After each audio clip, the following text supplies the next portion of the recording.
الحمد لله نحمده ونستعينه ونستغفره ونؤمن به ونتوكل عليه ونعوذ بالله من شرور أنفسنا ومن سيئات أعمالنا من يهده الله فلا مضل له ومن يضلله فلا هادي له وأشهد أن لا إله إلا الله وحده لا شريك له وأشهد أن سيدنا وسندنا وشفيعنا ونبينا محمدا عبده ورسوله صلى الله تعالى عليه وعلى آله وأصحابه وبارك وسلم تسليما كثيرا أما بعد فأعوذ بالله من الشيطان الرجيم بسم الله الرحمن الرحيم والنجم إذا هوى ما ضل صاحبكم وما غوى۔ یہ سورہ نجم آج ہم شروع کر رہے ہیں۔ اس سورت کے اندر 62 آیتیں ہیں اور 3 رکوع ہیں، اور یہ سورت مکۃ المکرمہ کے ابتدائی دور میں نازل ہوئی ہے، اور یہ پہلی وہ سورت ہے جس میں آپ صلی اللہ علیہ وسلم نے علی الاعلان ایسے مجمع کے اندر یہ پڑھ کر سنائی جس میں مسلمانوں کے ساتھ ساتھ مشرکین کی بھی ایک بہت بڑی تعداد موجود تھی، اور یہ وہ پہلی صورت ہے جس میں آیت سجدہ نازل ہوئی ہے، اور جس وقت آپ صلی اللہ علیہ وسلم نے سجدے کی آیت اس مجمع کے سامنے تلاوت کی تو یہ واقعہ بھی پیش آیا کہ آپ نے اور آپ کے ساتھیوں نے یعنی مسلمانوں نے آپ کے ساتھ سجدہ کیا۔ اس وقت مشرکین بھی موجود تھے، انہوں نے بھی سجدہ کیا۔ غالباً اس صورت کے پرشکوہ اور مؤثر مضامین نے انہیں بھی مسلمانوں کے ساتھ سجدہ کرنے پر مجبور کر دیا تھا۔ اس صورت کا اصل موضوع سرکار دو عالم صلی اللہ علیہ وسلم کے رسالت کو ثابت کرنا ہے، اور یہ بات ثابت کرنی ہے کہ آپ صلی اللہ علیہ وسلم پر جو وحی نازل ہوتی ہے اس میں کوئی شک و شبہ نہیں ہے، وہ بغیر شک و شبہ کے اللہ تعالیٰ کی طرف سے ہی آتی ہے،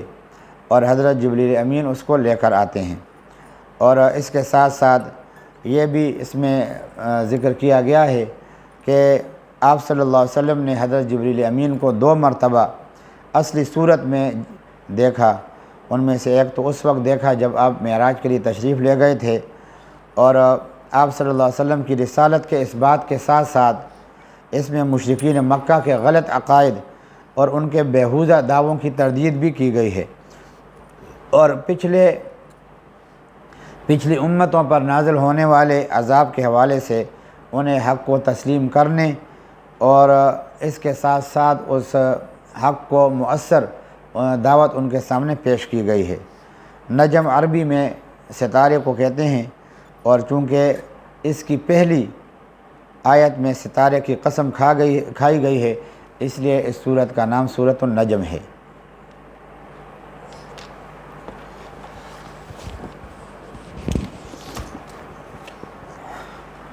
اور یہ میں نے ابھی عرض کر لیا کہ یہ سب سے پہلی جو ہے نا وہ مکۃ المکرمہ میں نازل ہونے والی سورت ہے۔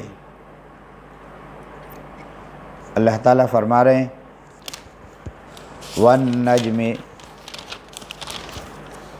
اور قسم ہے ستارہ کی، اذا ہوا، جب وہ غروب ہونے لگے، یعنی کوئی بھی ستارہ ہو، اور اس قسم میں مضمون جواب قسم ما ضل صاحبکم وما غوا کے ساتھ اس کی ایک مناسبت ہے، یعنی جس طرح سورج طلوع ہونے سے غروب تک تمام تر مسافت میں اپنی باقاعدہ رفتار سے ادھر ادھر نہیں ہوتا، اسی طرح آپ اپنی عمر بھر ضلالت و غوایت سے محفوظ ہیں، اور جیسے ستارے سے ہدایت ہوتی ہے اسی طرح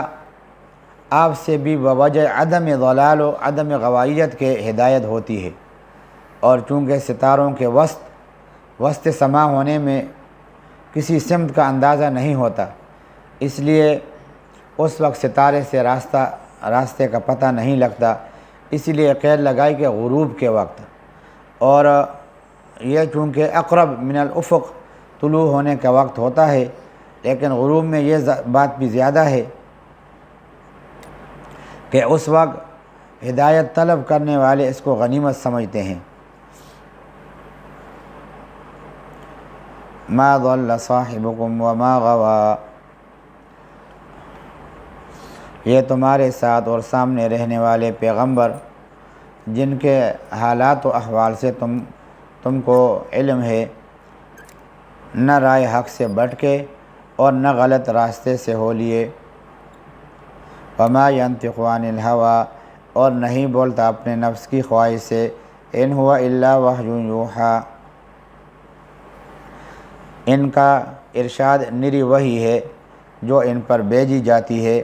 علمہ شدید القویٰ، اس کو سکھلایا ہے سخت قوت والوں نے۔ ایک فرشتہ جو من جانب اللہ ہے تعلیم کرتا ہے، شدید القویٰ جو بڑی قوت والا ہے، ذو مرۃ پیدائشی طور پر طاقتور ہے، فاستویٰ پھر سیدھا بیٹھا، فاستویٰ پھر ایک بار ایسا بھی ہوا کہ فرشتہ اپنی اصلی صورت پہ آپ کے روبرو نمودار ہوا، وَهُوَ بِالْأُفُقِ الْأَعْلَى، اور وہ تھا اونچے کنارے آسمان پر، آسمان کے بلند کنارے پر تھا۔ ایک روایت میں افق شرقی سے اس کی تفسیر آئی ہے، اور افق میں دکھلانے کی حکمت یہ بیان کی گئی ہے کہ وسط آسمان میں دیکھنا یہ مشقت اور تکلف سے خالی نہیں تھا، اور اس بنا پر افق شرقی سے آپ نے جبریل امین کو دیکھا۔ ایک بار کہتے ہیں کہ حضور صلی اللہ علیہ وسلم نے جبریل امین سے خواہش کی کہ مجھ کو اپنی اصلی صورت دکھلا دو۔ انہوں نے حرا کے پاس، اور بعض روایات میں آتا ہے کہ محلہ جیاد میں وعدہ کیا کہ وہاں پہ میں اصلی صورت میں نظر آ جاؤں گا۔ آپ وہاں تشریف لے گئے تو ان کو افق مشرق میں دیکھا، ان کے 600 بازو ہیں اور اس قدر پھیلے ہوئے ہیں کہ افق غربی کو گھیر لیا۔ آپ بے ہوش ہو کر گر پڑے، اس وقت جبریل امین بصورت بشر ہو کر آپ کے پاس تسکین کے لیے اتر آئے، جس کو اللہ تبارک و تعالیٰ نے ذکر کیا ہے۔ ثم دنا فتدلی، پھر وہ فرشتہ آپ کے نزدیک آیا، فتدلی سو قرب کی وجہ سے دونوں کما، پھر وہ فرشتہ آپ کے نزدیک آیا، ثم فتدلی اور لٹک آیا، فکان قاب قوسین او ادنی، وہ قرب کی وجہ سے 2 کمانوں کے برابر فاصلہ رہ گیا، بلکہ غایت قرب کی وجہ سے اور بھی کم فاصلہ رہ گیا۔ یہ اہل عرب کی یہ عادت تھی کہ جب 2 شخصوں میں باہم درجے کا اتفاق اور اتحاد کرنا چاہتے تھے تو دونوں اپنی اپنی کمانیں لے کر ان کے چلے یعنی تاند کو باہم متصل کر دیتے تھے، اور اس صفت میں بعض اجزاء کے اعتبار سے کچھ فصل ضرور ہی رہتا تھا، تو اس محاورے کی وجہ سے یہ کنایہ ہو گیا کہ قرب و اتحاد سے، چونکہ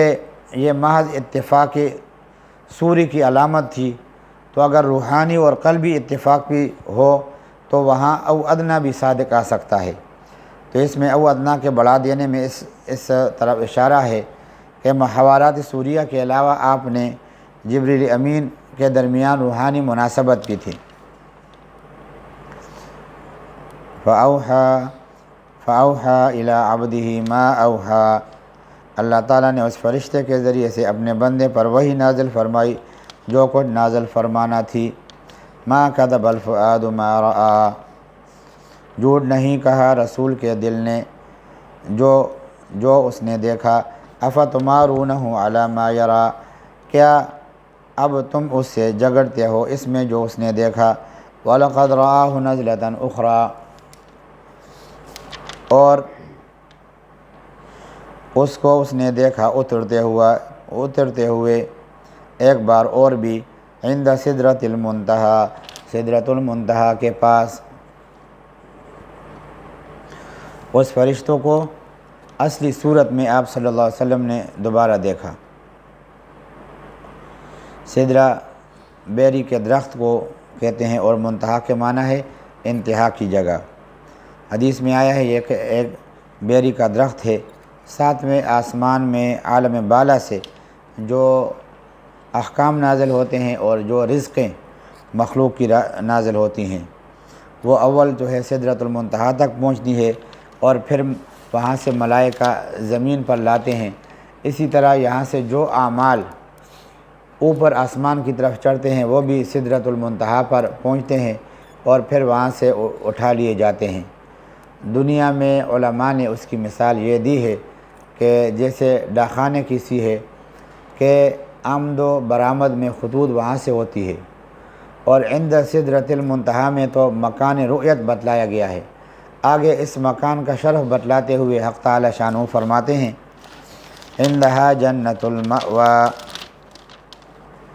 اس کے پاس ہے بہشت، آرام سے رہنے کی جگہ۔ ماوا کے معنی ہے رہنے کی جگہ، کیونکہ جنت نیک بندوں کے رہنے کی جگہ ہے، اس لیے اس کو جنت المأویٰ کہا۔ اے یغش السدرۃ ما یغشا،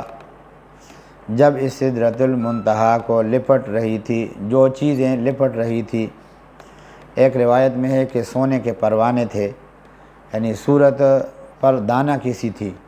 اور ایک دوسری روایت میں ہے کہ وہ فرشتے تھے